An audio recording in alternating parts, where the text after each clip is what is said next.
राधे राधे, जय माता दी। आप सभी श्रोतागणों का एक बार पुनः स्वागत है हमारे चैनल पर। गुप्त नवरात्रि अपने समापन की ओर आगे बढ़ रही है। आज 7वां दिन मार्कंडेय पुराण में वर्णित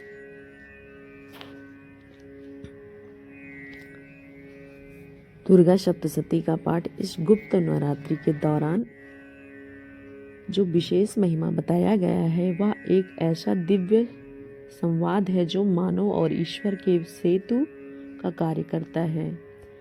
गुप्त नवरात्रि के समय में इसका श्रवण मन को स्थिर करता है और बुद्धि को प्रकाशित करता है। आइए आज गुप्त नवरात्रि के 12वें और 13वें अध्याय का श्रवण करते हैं। पहले तो हम माता रानी के चरणों में आशीर्वाद प्रदान करेंगे और देवी का ध्यान करते हुए जो माता अनेक कन्याएं उनकी सेवा में खड़ी हैं वो अपने हाथों में चक्र, गदा, तलवार, ढाल और बाण, धनुष, पास, तर्जनी मुद्रा धारण किए। उनका स्वरूप अग्निमय है और वो माथे पर चंद्रमा का मुकुट धारण करती हैं।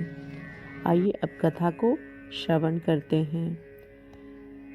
देवी ने कहा, हे देवताओं, जो एकाग्रचित होकर प्रतिदिन इस स्तुति का सत्वन करता है उसकी सारी बाधाएं मैं निश्चय ही दूर करूंगी। जो मधुकैटभ का नाश, महिषासुर का वध तथा शुंभ निशुंभ का संहार के प्रसंग पाठ करेंगे तथा अष्टमी, चतुर्दशी और नवमी को भी एकाग्रचित होकर भक्ति पूर्वक मेरे उत्तम महात्मन का श्रवण करेंगे, उन्हें कोई पाप छू नहीं सकेगा, उन पर पाप जनित आपत्तियां भी नहीं आएंगी, दरिद्रता नहीं होगी तथा कभी प्रेमी जनों के विच्चों में कष्ट भी नहीं भोगना पड़ेगा। इतना ही नहीं, उन्हें शत्रु से, लुटेरों से, राजा से, शस्त्र, अग्नि तथा जल की राशि में भी भय नहीं होगा। इसलिए सबसे पहले एकाग्रचित होकर भक्ति पूर्वक मेरे इस महात्मन को सदैव पढ़ना और सुनना चाहिए।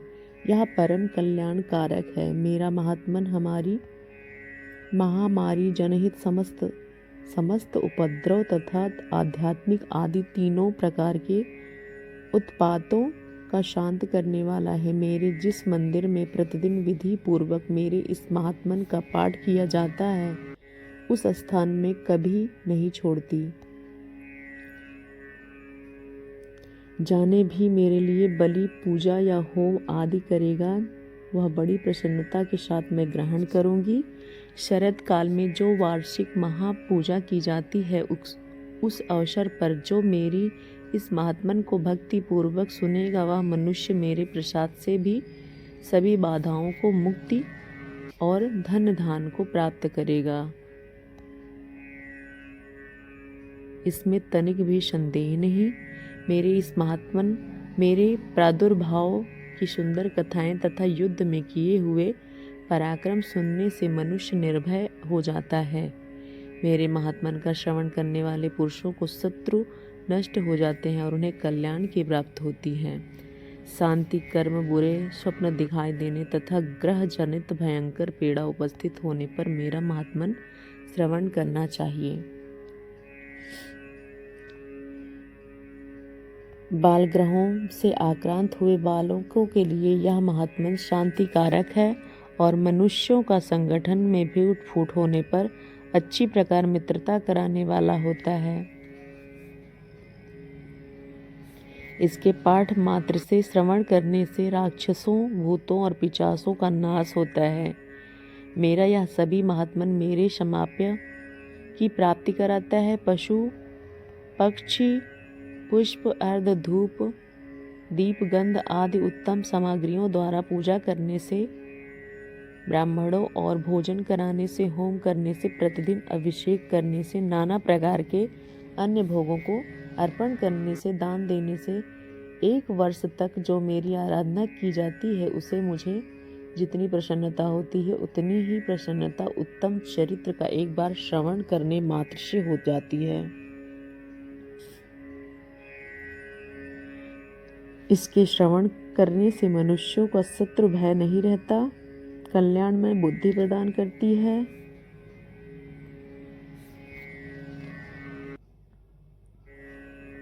आदेश से वध या बंधन के स्थान पर ले जाने पर अथवा महासागर में नाव पर बैठने पर, भारी तूफान से नाव डगमग होने पर, अत्यंत भयंकर युद्ध में शास्त्रों का प्रहार होने पर, वेदना पीड़ित होने पर, किम बहुना सही भयानक बाधाओं में उपस्थित होने पर भक्ति इस चरित्र का स्मरण करता है, श्रवण करता है, वह मनुष्य संकट से मुक्त हो जाता है मेरे प्रभाव से। देवी का महिमा गान करते हुए ऋषि ने कहा, इस प्रकार कहकर प्रचंड पराक्रम वाली भगवती चंडिका सभी देवताओं को देखते देखते वहां से अंतर ध्यान हो गई। फिर समस्त देवता भी शत्रुओं के मारे जाने से निर्भय होकर पहले की भांति यज्ञ भाग में उपभोग करते हुए अपने अपने अधिकार का पालन करने लगे। संसार का विध्वंस करने वहाँ महाभयंकर अतुल पराक्रमी देव शत्रु शंभु तथा महाबली निशुंभ के युद्ध में देवी द्वारा मारे जाने पर शेष दैत्य पाताल लोक में चले जाते हैं। हे राजन, इस प्रकार भगवती अंबिका देवी नित्य होते ही पुनः पुनः प्रकट होकर जगत की रक्षा करती हैं। वो इस विश्व के मोहित करती हैं, जगत को जन्म देती हैं और वो ही प्रार्थना करने पर संतुष्ट होकर विज्ञान और समृद्धि प्रदान करती हैं। हे राजन, महाप्रलय का समय महामारी का स्वरूप धारण करने वाली वो महाकाली ही हैं। इस समस्त ब्रह्मांड को व्याप्त हैं। वो समय समय पर महामारी होती हैं और वही स्वयं अजन्मा होते हैं। वे भी सृष्टि के रूप में प्रकट होती हैं। वो सनातनी देवी हैं, समय अनुसार संपूर्ण भूतों की रक्षा भी करती हैं। मनुष्यों के हित के लिए अभ्युदय के समय वो अपने घर में लक्ष्मी के रूप में स्थित होती हैं, उन्नति प्रदान करती हैं।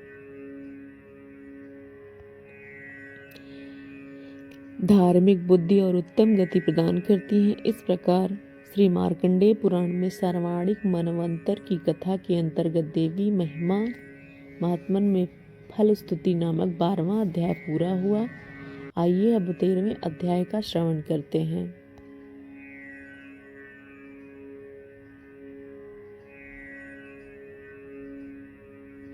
कथा श्रवण करते हुए ऋषि ने कहा, राजन, इस प्रकार मैंने आपसे देवी के उत्तम महात्म्य का वर्णन किया जो इस जगत को धारण करती हैं।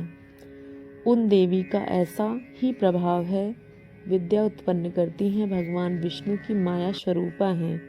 उन भगवती के द्वारा आप या वैश्य और अन्य विवेकी जन मोहित होते हैं।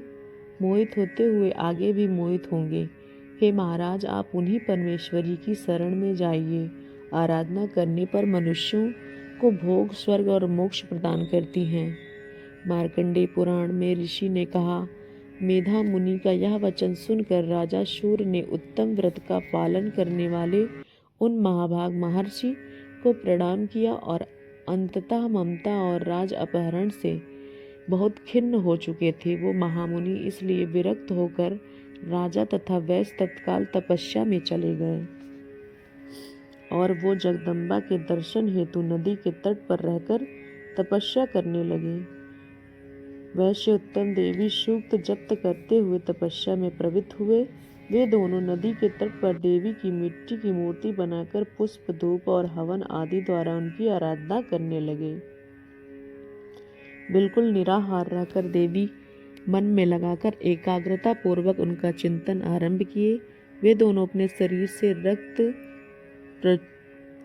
प्रोक्षित बलि देते हुए लगातार 3 वर्षों तक संयम पूर्वक आराधना करते रहे। इस प्रकार इस पर प्रसन्न होकर जगत को धारण करने वाली चंडिका देवी ने उन्हें प्रत्यक्ष दर्शन किए और फिर इस प्रकार कहा, हे राजन तथा इन कुल को आनंदित करने वाले हे वैश्य, आप लोग जिस वस्तु को अभिलाषा रखते हैं वह मुझसे मांगो, मैं संतुष्ट हूँ, अतः तुम्हें सब कुछ दूंगी। तो राजा ने दूसरे जन्म में नष्ट न होने वाला राज मांगा और उसके जन्म में भी शत्रुओं की सेना को बलपूर्वक नष्ट करने, पुनः उनका राज्य प्राप्त करने के लिए वरदान मांगा। वैश्य का चित्त संसार की ओर से खिन्न और विरक्त हो चुका था और वो बड़े बुद्धिमान भी थे, अतः उस समय उन्होंने तो ममता और अहमता रूप से आसक्ति का नाश करने वाला ज्ञान मांगा। तब देवी ने कहा, हे राजन, तुम थोड़े ही दिनों में शत्रुओं को मारकर अपना राज्य प्राप्त कर लोगे। अब वहाँ तुम्हारा राज स्थिर रहेगा और फिर मृत्यु पश्चात तुम भयानक विभीषण अंश को जन्म लेकर इस पृथ्वी पर स्वावर्णिक मनु के नाम से विख्यात होगे। हे वैश्य, तुमने भी जिस वर को मुझसे प्राप्त करने की इच्छा की है, अब उसे देती हूँ। तुम्हें मोक्ष के लिए ज्ञान प्राप्त होगा। मार्कंडेय जी ने इस कथा का समापन करते हुए कहा, इस प्रकार उन दोनों को मनोवांछित वरदान देकर और उनके द्वारा भक्ति पूर्वक अपनी स्तुति सुनकर देवी अंबिका तत्काल अंतर्ध्यान हो गई। और इस प्रकार देवी से वरदान पाकर क्षत्रियों में श्रेष्ठ सूरत सूर्य को जन्म लेकर